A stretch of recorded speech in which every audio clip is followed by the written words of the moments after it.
Pessoal, beleza? Professora Juliana. Agora vamos gravar um outro material aqui, né? Uma outra aula, agora para o segundo ano do ensino médio. Vamos falar um pouquinho sobre os vertebrados, tá? Não, na verdade, sobre os vertebrados. Nós vamos começar a falar agora sobre os cordados, tá bom? Então, só retomando o que a gente falou na aula passada, nós começamos então falando dos protocordados, né? Nós falamos das características, das 4 características essenciais para que nós tenhamos um organismo que seja cordado, tá? E aí agora a gente vai começar a falar desses protocordados, tá? Falamos da notocorda, tubo neural oco-dorsal, fendas faringianas e cauda muscular pós-anal, certo? Aí nós falamos que tem 3 grupos de cordados, né, que não é uma classificação científica, mas são 3 grupos de cordados que a gente tem, tá?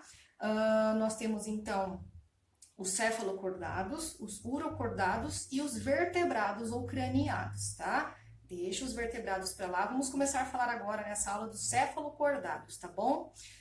Eu troquei a câmera aqui de lado, porque depois eu vou upar no YouTube e essa visão assim, né, de lado fica melhor, né? Vamos deixar assim, tá bom? Então, vamos começar a falar do primeiro grupo de cordados, que são os cefalocordados, tá? Céfalo, cabeça, tá? Cordados, tá? Vamos ver por que desse nome, ok? Então, quem são os cefalocordados? O principal exemplo que nós temos, né, dentro de organismos, né, dos cefalocordados seriam os anfioxos, tá? Você já deve ter ouvido falar, é bem comum, os anfioxos, né, não da gente encontrar e de ver, mas por quê? O anfioxo é considerado um organismo modelo, tá? A gente usa o anfioxo para estudo porque ele é desse tamaninho, parece um verme, né? Ele tem corpo vermiforme, só que por ele ser já dentro do grupo dos cordados, a embriologia dele é muito semelhante à nossa, humanos, né?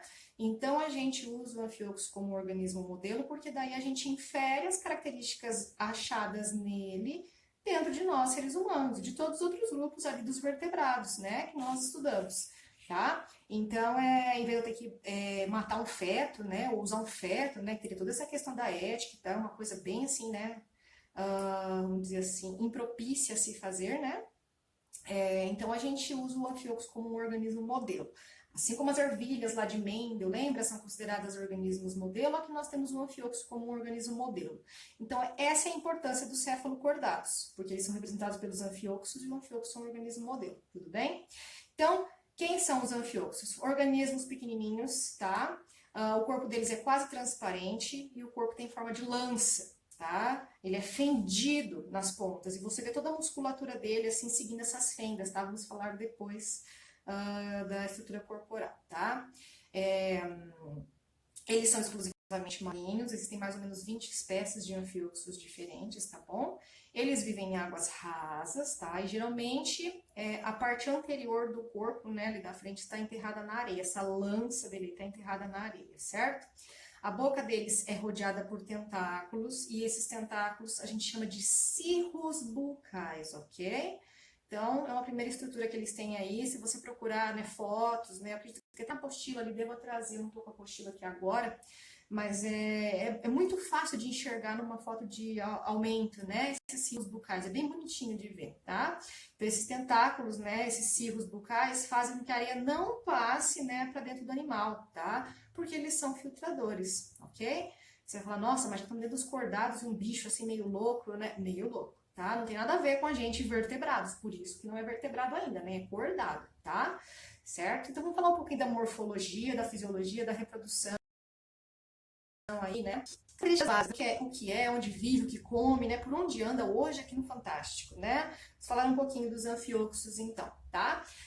Por que ele está classificado dentro desse grupo, gente? Porque ele tem notocorda, tá? Essa é a principal característica. Porque ele não é invertebrado, porque ele não é um verme, porque ele tem notocorda. Ponto. Tá? E a gente sabe que essa é uma característica primordial para estar aqui dentro.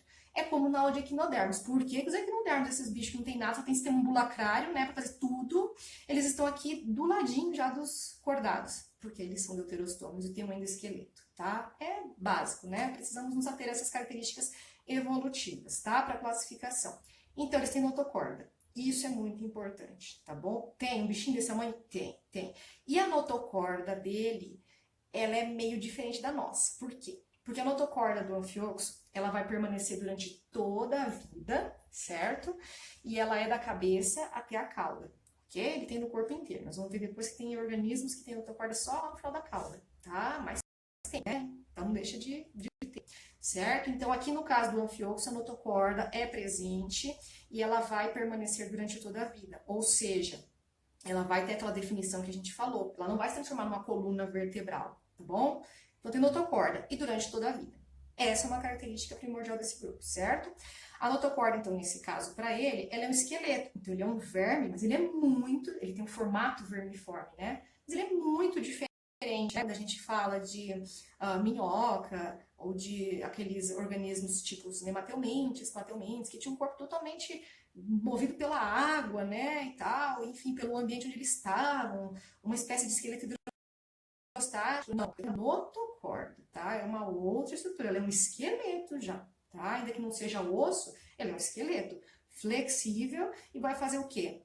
Com que ele movimente esses músculos que a gente acabou de falar, né? Como ele tem o corpo todo fendido em músculos, tá? É assim, ó, duas fendas, né? Uma lança. Depois eu ponho desenho para vocês, tá bom? Na aula vai ter desenho. E aí, ele todo fendido, os músculos, certo? E aí, essas fendas desses músculos estão ancoradas nesse ponto de suporte, que seria a notocorda, tá bom? Então, ela serve de ponto de apoio e faz com que ele consiga se movimentar, tá? Esses músculos que ele possui, que o Amphioxus possui, são chamados de miômeros ou miótomos, tá? Sistema muscular aí desses organismos cefalocordados. E tudo na forma de V, tá? O corpo parece uma lança fendido, o final e o início do corpo já é um formato de V e a musculatura toda também se comporta como um V, tá? Presa na notocorda aí no meio, ok? Quando esses músculos se contraem, né, fazem um movimento ali de contração do animal, a notocorda impede que o corpo encolha. Então, ele, por mais que ele encolha a musculatura, o corpo dele se mantém, né? Então, faz com que ele continue fazendo os movimentos corporais, esse músculo, né, desliza um pedaço sobre o outro, e ele consegue se movimentar para poder nadar, tá? Porque eles são organismos marinhos, vivem em águas rasas e precisam da natação. E a musculatura que ancora na notocorda e faz com que ele se mova, certo? Então não é uma coisa que encolhe, volta. Não, não é assim que acontece, tá? Ele vai mantendo a estrutura dele ali corporal por causa da notocorda, deixa o músculo se mover, mas isso vai empurrando ele pra frente, tá bom? Certo? Esses músculos, então, o formato como eles se encontram, né, fendidos assim, já me dá um outro indício, né, de uma característica que a gente já está acostumado a ver aqui dentro, né, e que ainda explica esse parentesco evolutivo, que é a metameria.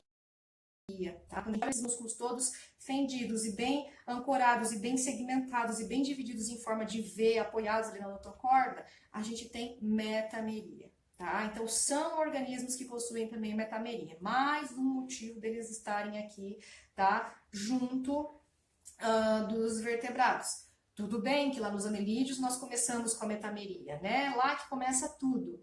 Mas a gente sabe que a metameria é um início para que eu tenha depois essa diferenciação e segmentação corporal, né? Que lá nos insetos já formou os tagmas e aqui nos humanos já vai formar cabeça, tronco e membros, né? Então eles têm esse início, esse indício de metameria como se fosse lá nos anelídeos, tá? Mas isso já é um indício de que eles são organismos evoluídos. Os anelídeos não tinham notocorda, né? E aqui nós temos notocorda e metameria, tá? Esses músculos fendidos, ok? Como eles são organismos marinhos, eles também têm nadadeiras, tá? Essas nadadeiras estão interligadas, ele tem 3 nadadeiras, ok? Essas nadadeiras se distribuiriam em nadadeira dorsal, nadadeira ventral e nadadeira caudal, tá? 3 nadadeiras eles possuem, certo? Elas estão interligadas entre si. Na figurinha lá da apostila também dá para ver direitinho essa disposição das nadadeiras dentro do corpo deles, né? O que mais que a gente pode falar?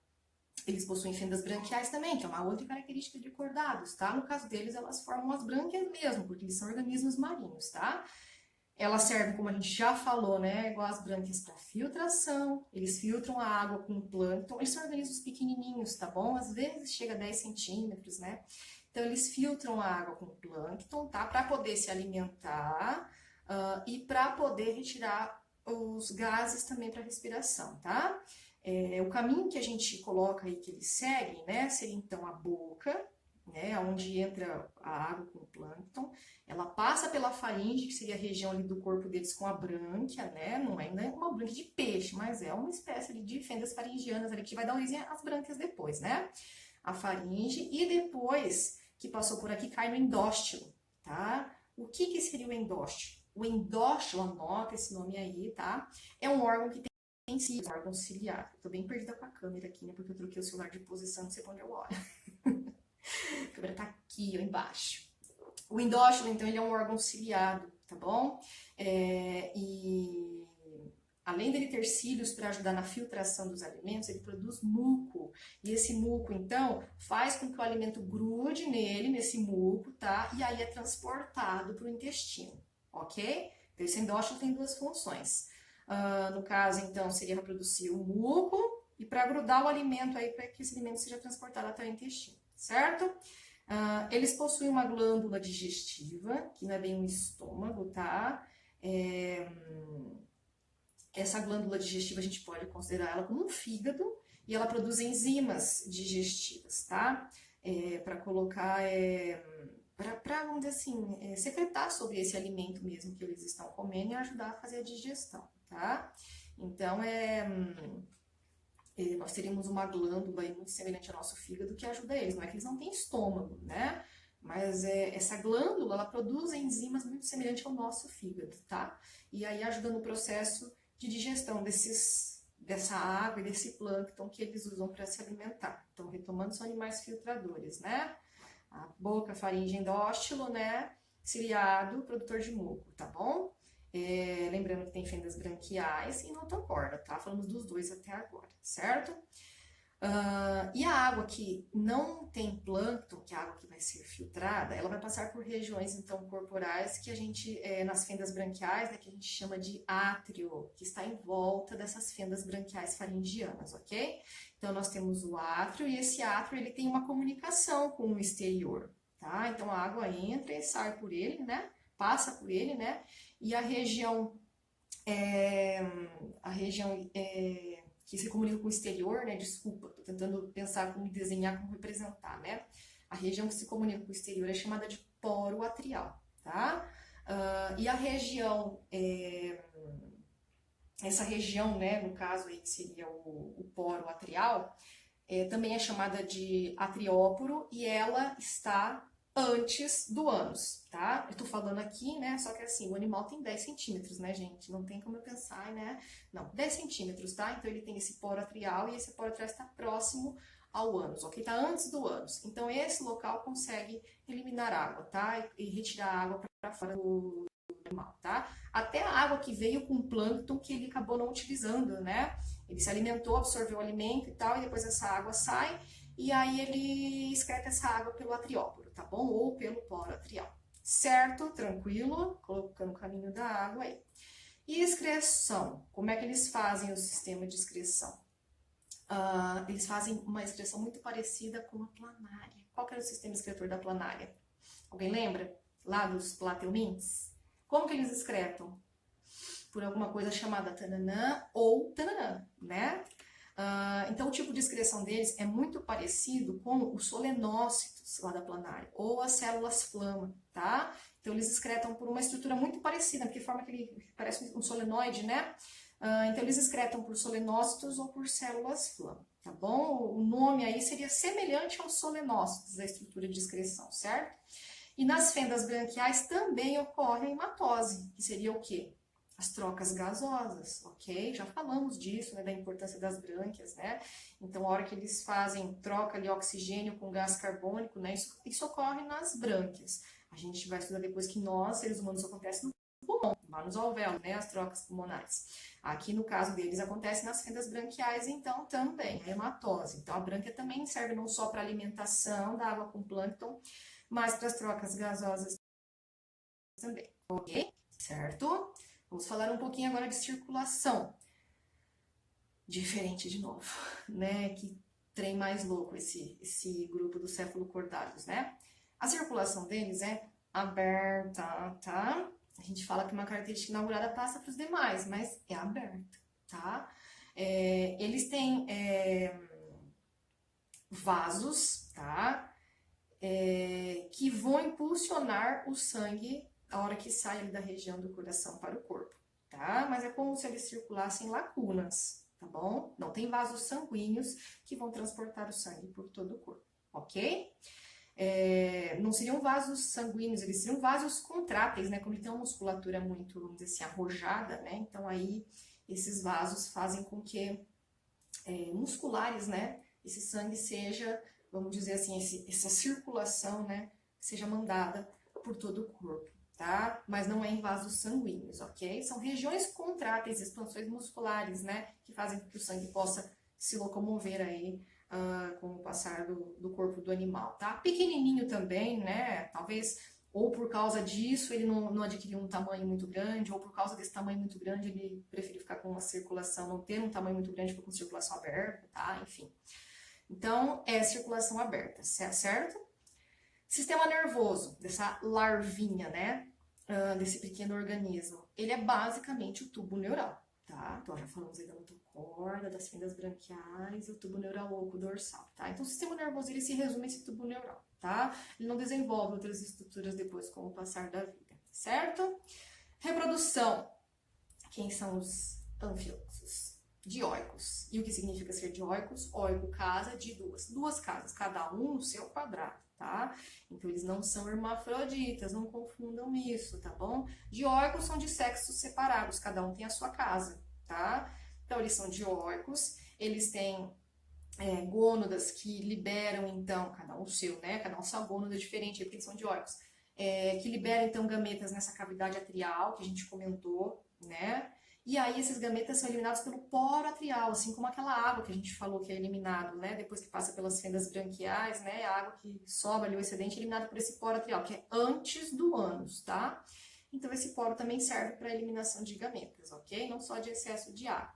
A fecundação deles, então, é externa, eles lançam esses gametas na água, e o desenvolvimento é indireto, eles formam larva, tá? A espécie mais comum que a gente tem aí de anfíoxo, que a gente sempre vê que é esse dos livros, né, é o Brachiostoma sp, tá?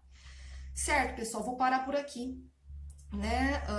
Já vimos os cefalocordados e depois eu faço uma aula sobre os urocordados, tá bom? Que é mais simples, ainda mais tranquilo, ok? Esse grupo é muito importante dos cefalocordados porque tem a ver com essa questão da embriologia evolutiva aí do anfíoxo, tá? Basicamente são essas as características deles. É um grupo bem tranquilo, bem sossegado. E urocordados mais ainda, tá? Para depois a gente entrar nos cordados propriamente ditos, né? Para as próximas aulas, certo? Obrigado aí por quem tá aí ao vivo, participou, tá? Essa aula vai ficar gravada no YouTube depois, vou upar ela lá no meu canal, tá? Se inscrevam, curtam, compartilhem e vamos assim vencendo nessa temporada de coronavírus, né? Tendo aulas lives aí, salvas no YouTube, aulas online, tá bom? Obrigada, pessoal. Beijo para vocês. Até a próxima aula, tá? Até mais. Tchau, tchau.